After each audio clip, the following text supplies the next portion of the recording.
Hello everyone, and welcome to the documentary/commentary special, Glenwood James Frith, 1928 to 2018, A Life in Pictures. I'm your host, Walter Frith. Well, this is the subject of our documentary today, my father, Glenwood James Frith, and this is the last truly great picture that I took of him. It was taken at our former residence earlier this year in February. This was about 2.5 months before Dad died. And we were just sitting around watching a movie. It wasn't planned. We got a little bit bored. We were about 6 inches apart in our chair. And I just grabbed my camera and I said, "Hey, Dad, look over here." And I got a truly, truly great picture of him. And I think it's one of the best I've ever taken out of his entire life. It turned out perfectly. Now, the first thing you should know about this documentary/commentary is that it's very important to pay attention to the commentary, most of all. If you want to go back and watch it a second time, and pay closer attention to the pictures, you can do that. But the pictures are not synchronized with the commentary. The pictures are at random, and I talk about Dad's life and how it affected others and how other people likewise affected him.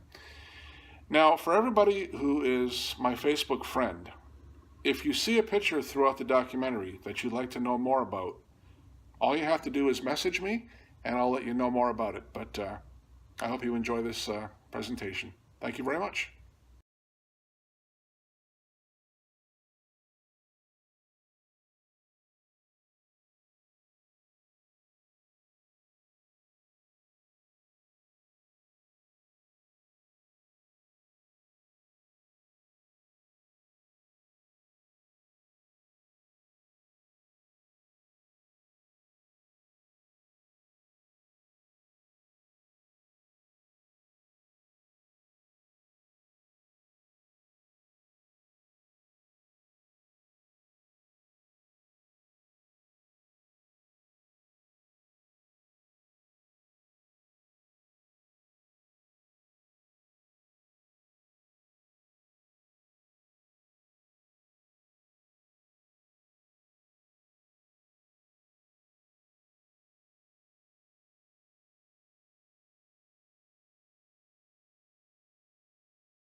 Hi everyone, today's date is Monday, December 31st, 2018, and I'd like to welcome all of you to this documentary/commentary special entitled Glenwood James Frith, 1928 to 2018, A Life in Pictures. I'm your host, Walter Frith.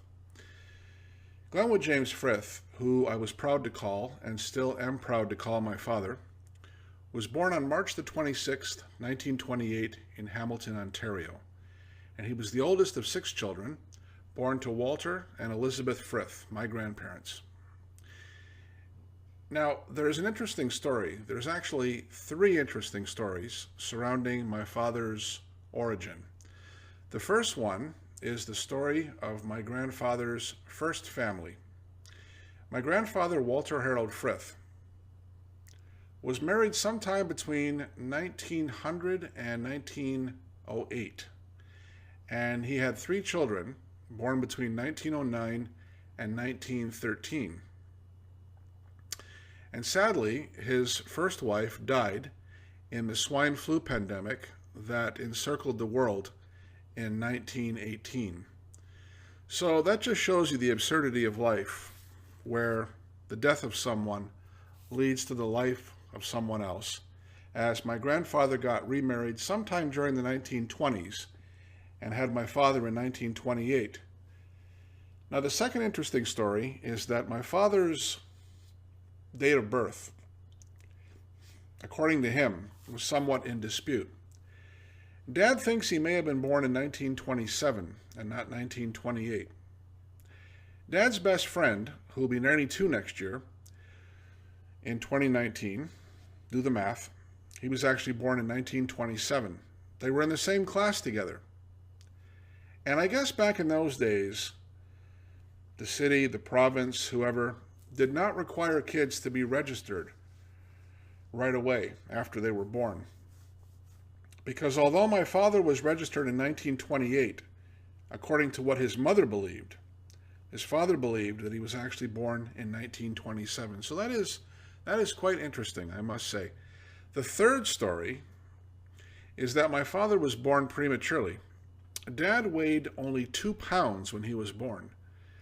And, you know, for people that worry about children being born prematurely, having birth defects and so on, I can tell you right now, my father's heart, for one thing, was as strong as a battleship. Those of you that followed my posts over the last few years know about his trials and tribulations with cardiac and respiratory disease, and they'll know that he went through a lot before he passed away. Now, throughout the 1930s, times were very tough. My father grew up in the Great Depression, which was from 1929 until 1939. And in 1936, at the age of 8, he got his first jobs in life to help his family out. The 2 jobs that he had were as a delivery boy, one for a pharmacy and one for a fish market. He had his first real brush with how lousy bosses can be when he dealt with the pharmacy manager. The pharmacy manager accused Dad of stealing money. Dad went home crying. He told his parents about it. His mother went to confront the pharmacy manager, who doubled down and stood by his story. As my grandmother was talking to him, an employee of the pharmacy found the money in the safe and came out to tell the pharmacy manager, and needless to say, he was quite embarrassed by it. However, he did not apologize, and my grandmother said that her son was not working here anymore. Now, my father really enjoyed delivering for the fish market, because one of the areas that he delivered in, here in Hamilton, was the Jewish district. And there was one elderly lady who used to take delivery from Dad all the time, and she swore that he was a Jewish boy. She would say, "Ah, here comes my favorite Glenn. He's bringing my fish. You're a good Jewish boy, Glenwood." And Dad always just laughed and said, "No, I'm not Jewish. I'm Anglican." And she said, "Ah, no, I know you are a Jewish boy. I know Jewish boys, and you are a Jewish boy." So what's interesting about that is that Dad had heard for years, sometime later on, that his mother's side of the family may have been Jewish. And you know, I wanted to have Dad take that Ancestry.ca test before he passed away. And I might do it myself at some point, but I don't know. I think that no matter who we are in this life, no matter what race, color, or creed we are, we're all people. And I think we just have to learn to accept one another. And it doesn't really matter what our background is, or at least it shouldn't matter to ourselves or to other people. Now, after the Great Depression was over, this is sometime around 1941, my father had turned 13, and he got his first job in the manufacturing sector full-time. His first full-time job, doing a man's job at age 13. And he continued to do this because his family was quite poor. I mean, my grandparents were dirt poor while their children were growing up. And their kids were born in 1928 or 1927, that's Dad. 1929, that's my Aunt Shirley. 1930, that's my Uncle Walter. 1931, my Uncle Ron. 1936, my Uncle Robert. And 1940, my Uncle George. So Dad went to work, and he was doing a lot of jobs that were hard on his body, but because he was young and strong, he was able to do it. He had his second brush with how lousy a boss can be when he wanted some time off. He wanted a Sunday off. And the boss looked at him and said, "Sorry, Glenwood, we can't do it. If you don't come to work on Sunday, don't come to work on Monday." And then later on, Dad trained somebody. This was about 1944 now, 45. Dad was about 16, 17 years old. He had been there for a few years. He started to train somebody who was significantly older than he was, somebody who was about, I'd say 24, 25 years old.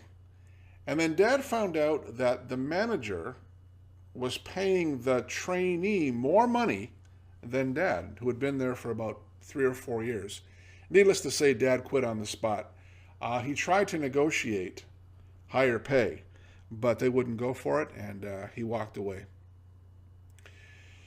Now we're talking about the end of World War II, which was in 1945.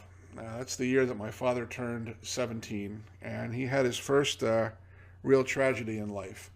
When Dad was 17, his 9-year-old brother Robert, who was born in 1936, passed away from childhood leukemia. The doctor who treated him was the father of my father's last cardiac professional, who saw Dad less than 6 months before he died. Dad would often say to him, "Your father was our family doctor, and he was the one who told my parents that my brother didn't have long to live." He was such a good doctor that when he came to the house, yes, this is in the days when doctors made house calls, he could look at my uncle and he knew what was wrong with him right there. And he told my grandparents he didn't have long to live. And I'm not religious per se. I believe in God, but I'm not religious. And I've heard all the stories about the afterlife and what people believe and what we see and what we hear and what we think we know. But just before my Uncle Robert died, my dad was sitting by his bedside. And my Uncle Robert looked at Dad and he said, "Glenn, there's a man at the window. Look over there. Do you see him?" And Dad looked and he could see nobody. My Uncle Robert said, "Yes, there's a man over there at the window. He's holding his arms out." So I'm going to leave that to you to decide what it means, and we'll just move on from there. 1946 was quite a turning point in my family. The main manufacturing hub down at the industrial sector was growing. You could literally quit a job and walk next door to get another job because everything was growing in those days and booming. Like I said, it was the end of the war and it was time to rebuild. Stelco, which was the main steel company here in the city at that time, the workers had decided to go to the mattresses in order to get a union. And for those of you that don't know what that means, it means that the workers take over the plant until they get what they want. And you're talking about a different time, a different place. Whether it's right or wrong, I'm going to leave that decision up to you. But I can tell you there was a lot of violence. There were gunshots, there were police barricades, there were fights, there were people taken to the hospital, people taken to jail. And my grandfather was all a part of it. My grandfather at this time would have been 57 years old in 1946. And he was a part of all of it. And they got what they wanted. They got their union. And my father got in the following year, in 1947. His father got him in. One of the good news stories of 1946 was that my father met my mother. My mother was Marie Cora Frith, and she was born on April 11th, 1929, in Atholville, New Brunswick. And she came to Ontario when she was 15 years old in 1944. And 2 years later, my parents met at a dance. A mutual friend of each of them had gotten together and introduced Mom and Dad at a summer dance downtown. My parents went around for a year and a half, from the summer of 1946 until Christmas time 1947, at which time, on Christmas Eve, my father proposed to my mother, who naturally said yes. And they were married on July the 1st, 1948. After my parents were married, they lived around the city, mostly in apartments, above houses, above stores, not really in apartment buildings, but in apartments set up by businesses or private residences for the most part. And then in 1956, they bought their first home up on the mountain. Hamilton is a city split. Hamilton has a valley, and then we have an escarpment or a mountain district up on a hill. And it's very nice up there. Most of my family live up there. Some of my friends live up there. It is quite a nice part of the city. Now, the problem my father had was getting to work. He bought his first car around this time, and whenever the winter came, it was hard to get the car out. He had to take the bus. It was difficult getting down to work. And to make a long story short, it was not convenient for him to get to work in the industrial sector. So in 1959, my grandparents wanted to sell their home. They'd been living there since 1952, and my father offered to buy the house. And he did, and he got a good price for it because it was from his parents, who didn't really need the money. And he paid off the mortgage within 7 years. And that's the house that I just moved out of this year in September. My family owned that home from 1959 to 2018. That's 59 years. And I guess if you want to be technical, we actually owned it for 66 years because my grandparents first owned it, as I said, starting in 1952. Now we come to the 1960s. My parents were quite upset because my mother had a miscarriage in 1959. It was a boy. The tragedy occurred sometime late in the first trimester, but they could tell that the fetus was a boy. So my parents were devastated by this, and they waited a long time to try again until 1965, and that's when I was born. People have often asked me, why did your parents wait so long to have their first child, 1959? I think they did that because they wanted to be responsible and practical, and they wanted to save enough money.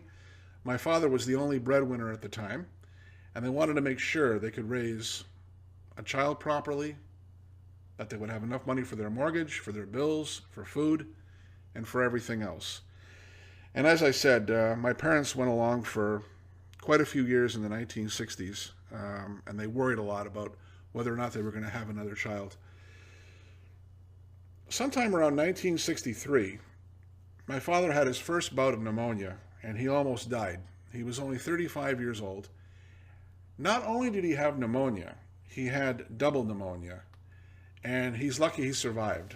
The doctor that treated him, who came to the house, who treated him at home and in the hospital, said that he was very lucky to have survived.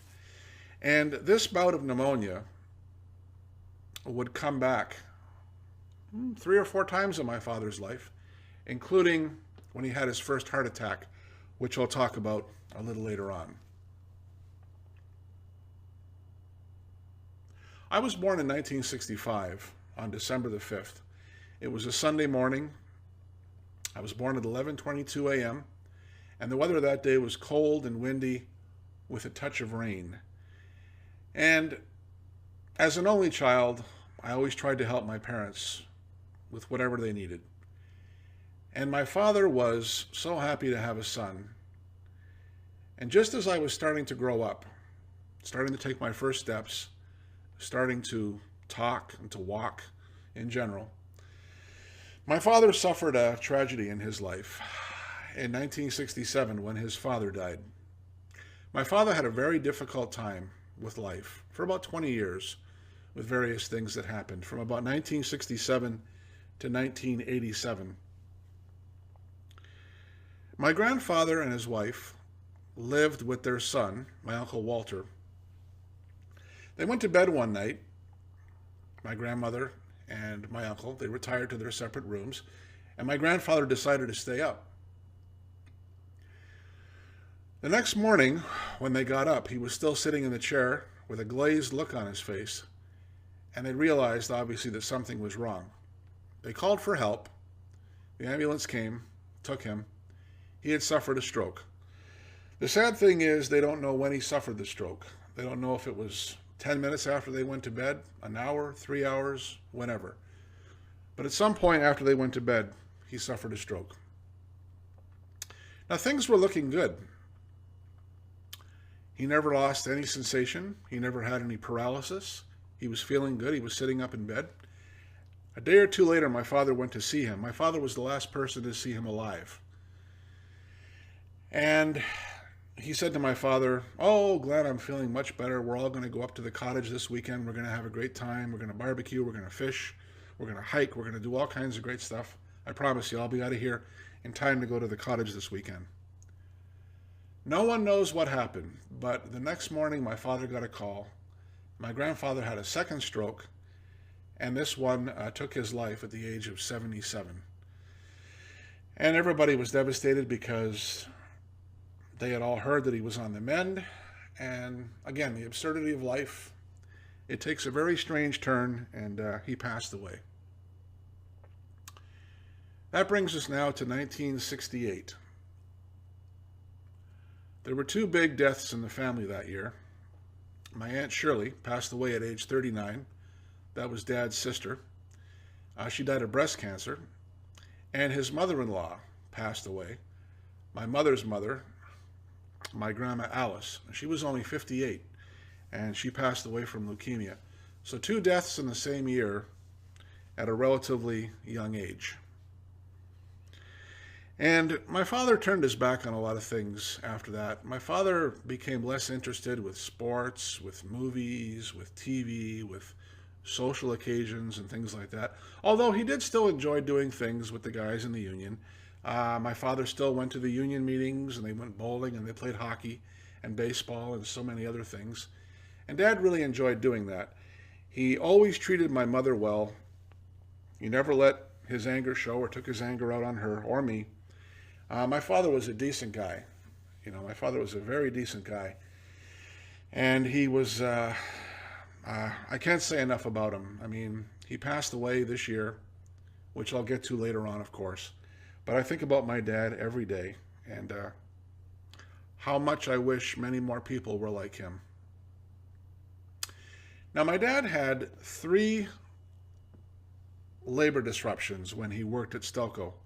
There was a strike in 1958, 1969, and 1981.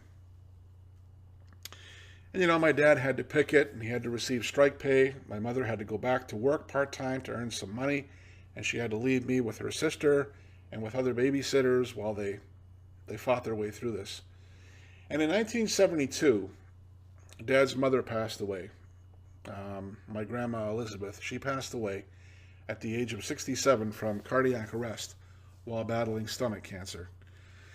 So Dad's parents were gone now. His 9-year-old brother was gone, and his 39-year-old sister were gone. The 1970s were a good decade for Dad. As I said, he suffered a lot of tragedies for 20 years and a lot of personal things that happened to him and to the family. But the 1970s were about as good as it got for our family.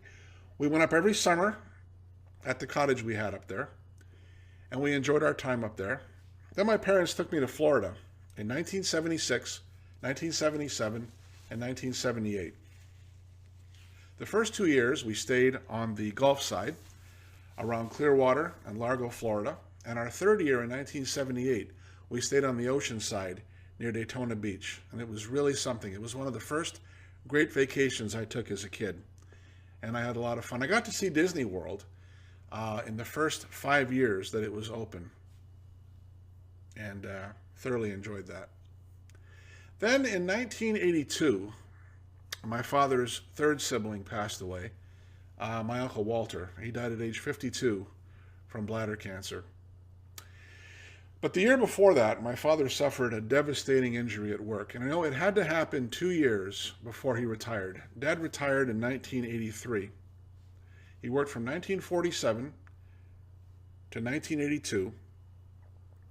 And then he had to make up 6 months of strike time, and he worked until 1983.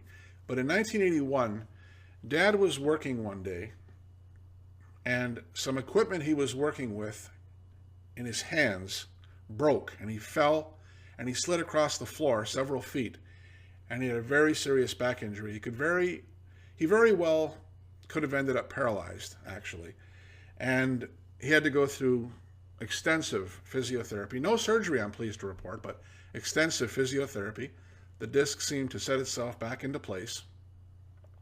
But my father received a disability pension for the rest of his life because of it, to go along with his company pension. And believe me, he needed it. My father had to wear, I believe they call it a truss. He had to wear a device that goes around the waist and tightens the back muscles and tightens the spine and keeps the disc in place. He had to wear that for about, I'd say 6 or 7 years, till about 1987 or 88. And his back bothered him quite a bit going into the 1990s. But the last few years of his life, it didn't seem to bother him at all. And I'm very grateful for that. Dad retired in 1983, and he was able to go at the age of 55. Again, another blessed part of his life. How many people today can retire at age 55? I don't know of any. My father counted himself lucky for the second time in his life because he was married at the age of 20 and my mother was 19. And again, how many people today get married at the age of 20 and 19? My parents were incredible. I never saw them have an argument. They were married for 67 years until my mother passed away in 2015. I never saw my parents have one single argument or serious dispute over anything. And I find that too good to be true. When I tell people that, a lot of them find it hard to believe, but it is indeed true. Now, a couple of years after my father retired, he started getting bored and he wanted to go back to work and earn some money. He found himself a nice job working at a retirement villa here in the city. And he had it made. He had good pay, good hours. He didn't want to work a lot. My father worked a week on and 2 weeks off, a week on, 2 weeks off. And that schedule took place for a few years. There were a few slight changes, but it never interfered with Dad's life or any of the things he wanted to do. In fact, because of Dad's age and his personality and how responsible he was, they offered him the head of security many, many times, but he always declined. He always declined, and by 1987-88, Dad was feeling good again. I mean, he had gone through personal injury, the death of loved ones, a changing world in general. My father was a great guy, but my father was the kind of guy who he didn't like change very much. My dad liked all the culture of the 40s and 50s. And I mean, I guess in some ways, I'm like that too. And I guess there's a little bit in all of us where we get to a certain age and things were never as good as when we grew up. But I still maintain today that there's a lot of things in the arts, in politics, in life in general. Some things are better, some things are worse, and some things have remained exactly the same. And I think life is like that no matter what. Would I want to go back and live my life over again?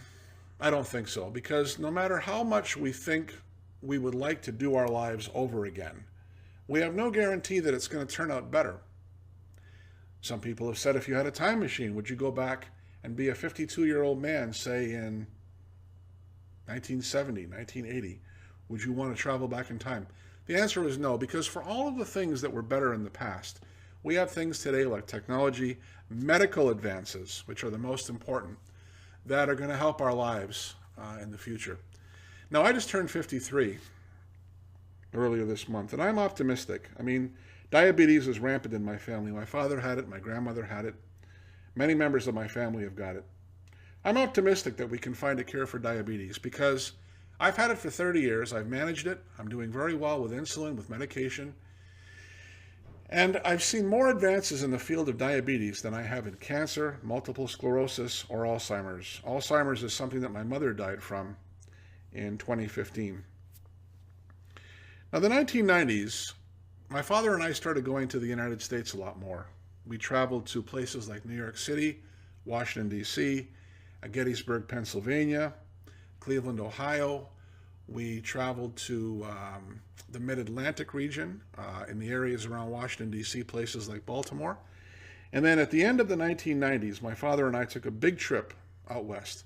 We drove out to Pacific Rim National Park on Vancouver Island here in Canada. We drove out there on the Canadian side, and we came home on the American side. You know, you're not going to believe this. When we pulled into the driveway with our van, when the whole trip was over, we wrote down the mileage before we went. When we pulled into the driveway, it was exactly 7,000 miles to the T. So that's got to be a sign of something.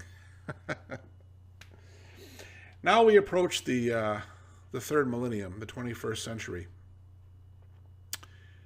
Things started off okay, but Dad and I went through, again, one of the most difficult periods of our life. You know, my parents, before they died, Dad passed away earlier this year, and Mom in 2015. Both my parents were sick for exactly 14 years. My mother from 2001 until her death in 2015, and my father from 2004 until his death this year. In 2001, we started noticing some very strange behavior in my mother. And this went on for 2 or 3 years, and my mother started mixing up the laundry, and she started putting the milk in the cupboards instead of the fridge and things like that. So we knew we had to put my mother into a nursing home for better care. And we hated every single thought of doing that. But it got to the point where she could have harmed herself. She could have harmed us. She could have harmed the house in some way. And 2006 is a year I'm never going to forget, because my mother had to go into a nursing home in October, and she had to wait 7 weeks to go in from the time she was first admitted to hospital in September. And my mother had been in the hospital about 5 out of those 7 weeks waiting for placement when my father had a massive heart attack in 2006 in October the 12th, actually. Now, Dad had his first visit to the hospital 2 years before that for cardiac issues, and they didn't seem that concerned. It was treatable, manageable with medication. But I think the stress of my mother being in the hospital, eventually headed to a nursing home, it was too much for him. And, he just had a heart attack, and Dad was in a coma for 4 days, and he almost died. And I had a panic attack. I ended up in the hospital because of this. So now my mother, my father, and I were all in the hospital. My mother would go to the nursing home. My father would recover, and I would recover. So our lives were back on track about a month after that, in November. Now, my mother was in a nursing home, like I said, for 9 years, from 2006 until 2015. And my father went to visit her every week for about 3 or 4 hours. I would go during the week. I would kind of split my time up. I would go half an hour this day, half an hour that day. But my father would go on the weekend, and he would spend 3 or 4 hours with Mom. And it was really nice of him to do that. And she loved it. And it got to the point where my mother didn't know who we were anymore. Sadly, my mother didn't know who I was. She didn't even know my relationship to her anymore. Every time I walked in, she thought I was a stranger. She didn't know. She had a blank look on her face, like, who's this guy? But my father, because she spent much more time with him throughout her life, even though she forgot it was her husband and forgot his name and forgot who he was for the most part, she knew it was a guy that loved her, and she loved him, and she always looked forward to seeing him. Well, now we enter the second decade of the 21st century. Right around 2010, 2011, Dad started getting very sick. He had open heart surgery on July 23rd, 2009. And while he recovered okay from it, his medications were not doing the trick. We had to go back and see doctors many, many times, and we had to go to the hospital. And Dad's condition declined rapidly over about 5 years. He could no longer drive a car. He could no longer take the bus. We had to be reduced to taking taxis. And Dad had to basically become confined to the house. But I always wanted to take care of my dad because I cared a lot about him. We got a call on the morning of July 17th, 2015 at 3:49 a.m.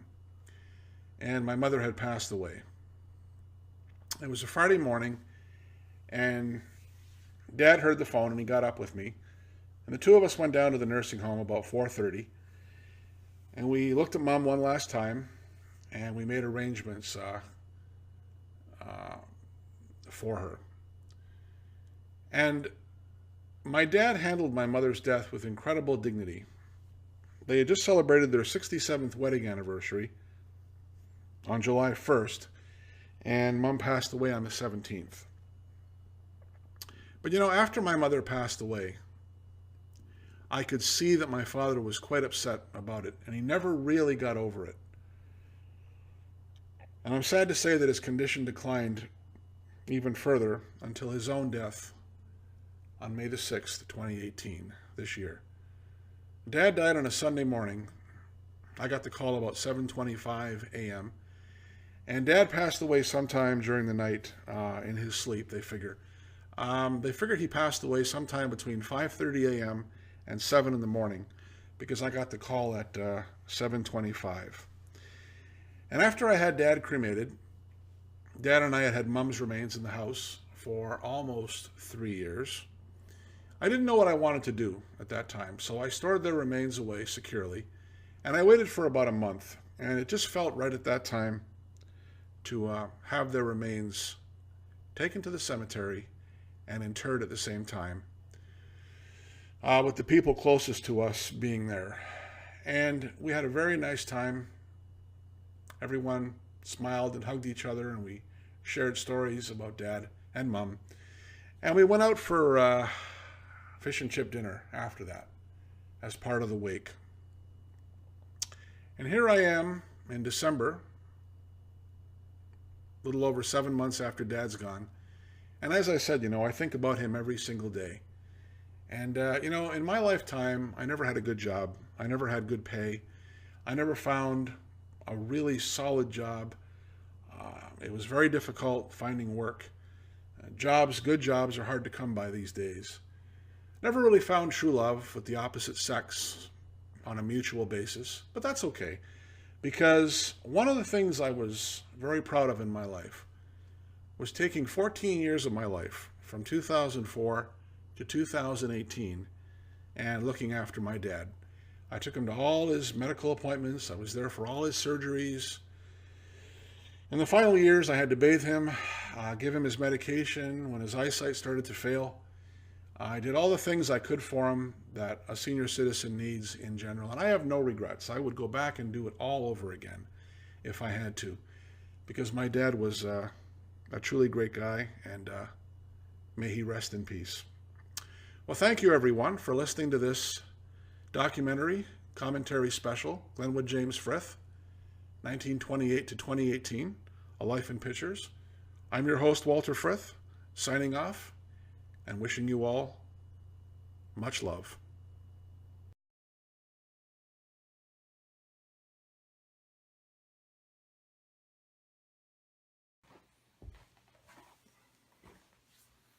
Well, hello, everyone. Today's date is Monday, March 26th, 2018.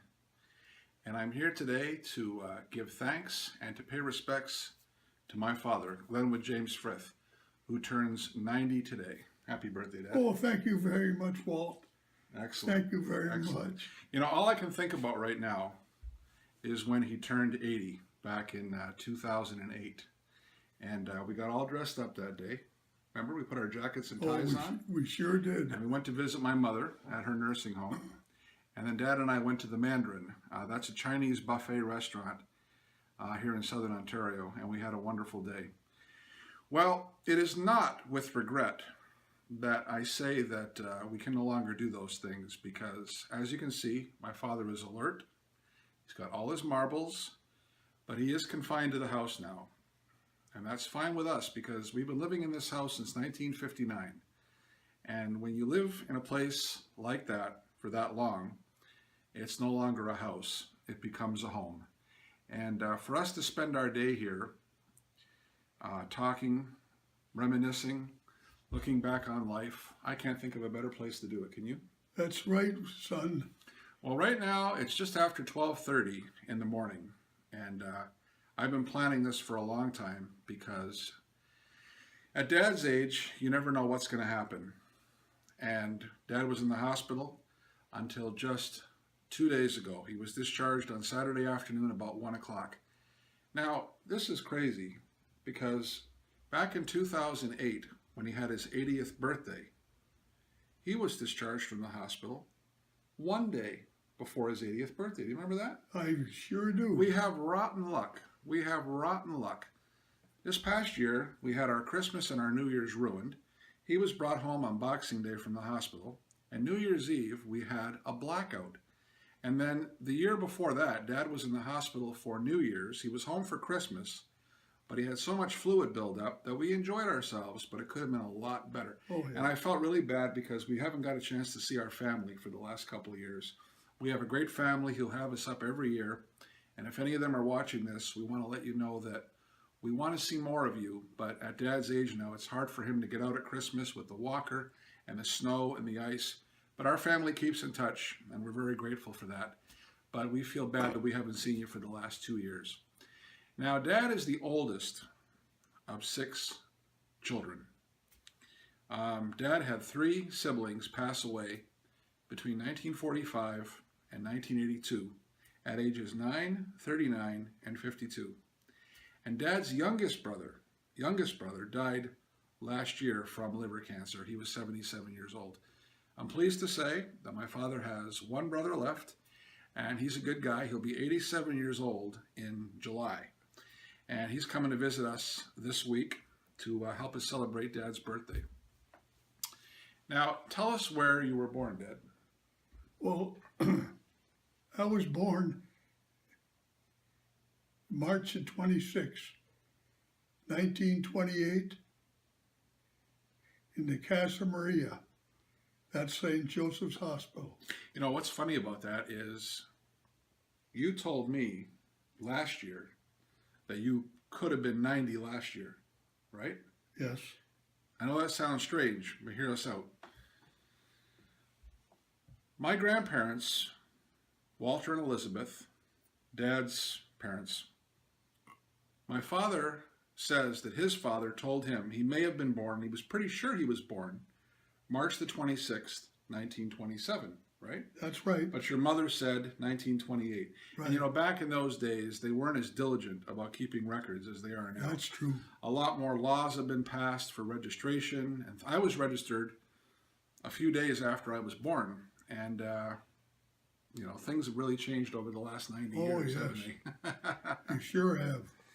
Well, you know, just the fact that my father is still with me is something I cannot believe, because he's been through so much the last 10 years since he's turned 80. I sure have. In 2009, when he turned 81, he had quadruple. It was supposed to be triple bypass surgery.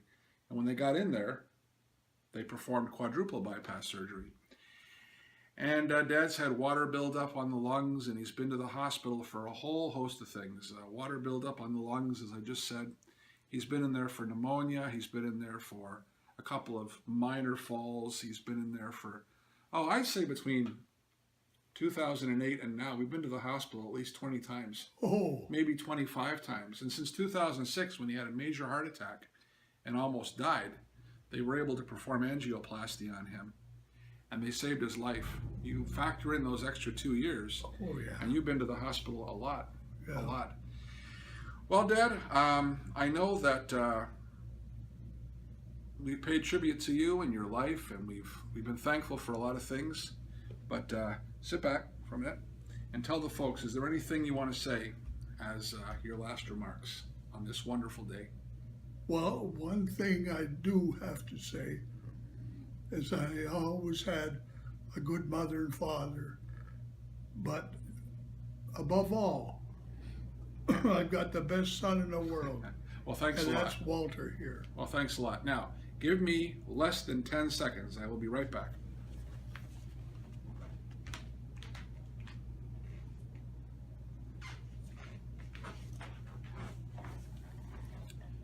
Now, this day would not be complete without telling you about my mother, Marie Cora Frith. We wish that she was here, don't we? We sure do. Go ahead. Dear Cora. Yep. She passed away on July 17th, 2015, at the age of 86 from Alzheimer's disease. We keep a picture of her next to her memorial in the next room, where we have her urn and some flowers. And she's been with us now in the house for almost 3 years, and we wouldn't have it any other way. And we want to concentrate mostly on Dad's birthday, but we wanted to tell you about my mother as well, and we wanted to make sure that we included her in our wonderful celebration. So that's pretty much it. Dad, I want to wish you a happy 90th birthday once again, and all the best to you. No, the other hand. Ah, yes, indeed. Thank you very much for watching. Thank you, Walt. You're welcome. Say bye. Bye, bye, bye, bye. Let's wave now. Bye-bye. Bye-bye.